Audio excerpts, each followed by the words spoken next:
Alors avant de se pencher sur le prochain match de championnat, on va revenir rapidement sur la victoire face à Saint-Quentin ce week-end. 3 points qui font du bien.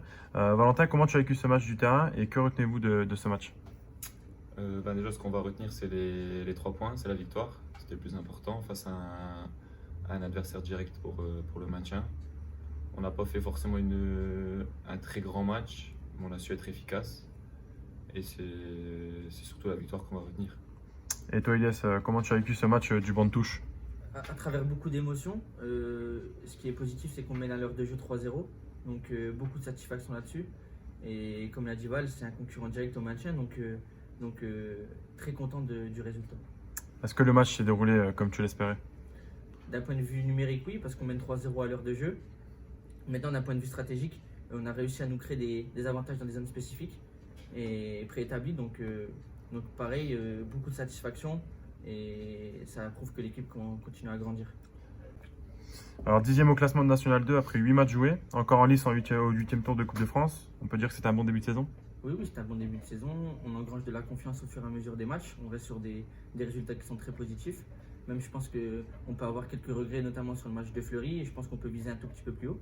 Maintenant, oui, beaucoup de satisfaction. Alors on va maintenant se pencher sur le match de ce week-end avec une question pour Valentin. Déplacement à Besançon ce week-end, un point derrière vous au classement avec un match en plus. Est-ce qu'on peut dire que c'est un match à 6 points ce week-end? Oui, on peut dire que c'est un match à 6 points. C'est un match très important déjà, malgré que ce soit en début de saison. On est un point devant eux, ils ont un match en plus que nous.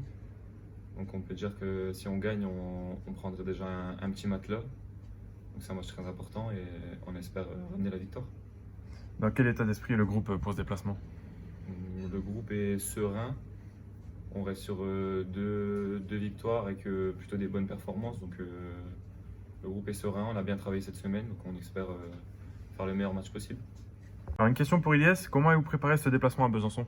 Avec beaucoup de détermination, c'est un match qui est très important pour nous, pour continuer à granger de la confiance.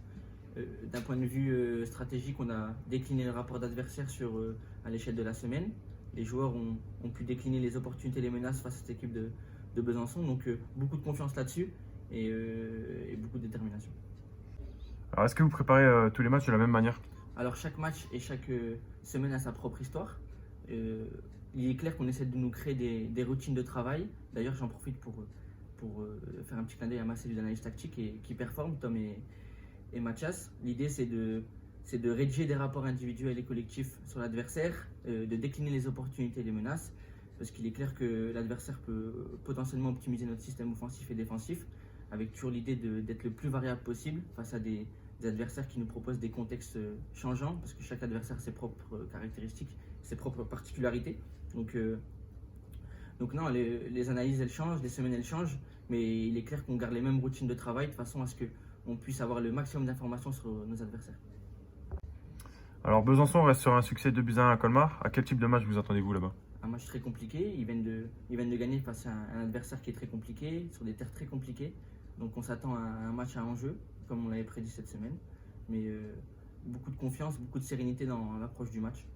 Alors une question pour Valentin. À Fleury, vous meniez 3-0 à la mi-temps et vous concédez la défaite.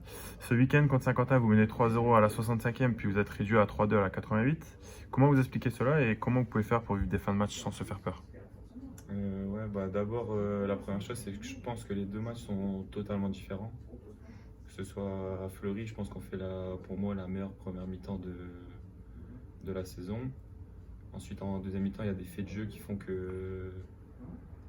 qu'on perd le match. Alors que Saint-Quentin, où on n'est pas, pour moi, exceptionnel, on arrive à être très efficace et à mener 3-0 à l'heure de jeu. Et c'est ensuite qu'on prend le 3-1, 3-2 et là on a ressenti la peur de se faire égaliser comme ça avait été le cas à Fleury. Alors vous êtes 10e au classement à la 9e journée de championnat. Est-ce que tu t'attendais à ça en début de saison? Est-ce qu'on peut dire que c'était un bon début de saison du coup? Je pense qu'on peut dire que c'est un bon début de saison.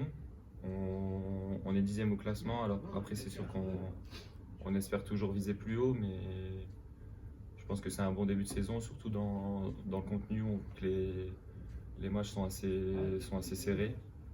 Il y a aussi la Coupe de France où on est encore en lice, on fait un bon parcours. Donc oui, pour moi c'est un bon début de saison et ça confirme. Quels sont tes objectifs à titre collectif et individuel cette saison? À titre collectif, ce sera le maintien, se maintenir le plus rapidement possible. Et à titre individuel, c'est d'enchaîner les performances et d'avoir le plus de temps de jeu possible. Alors, ok, on va terminer par la question habituelle.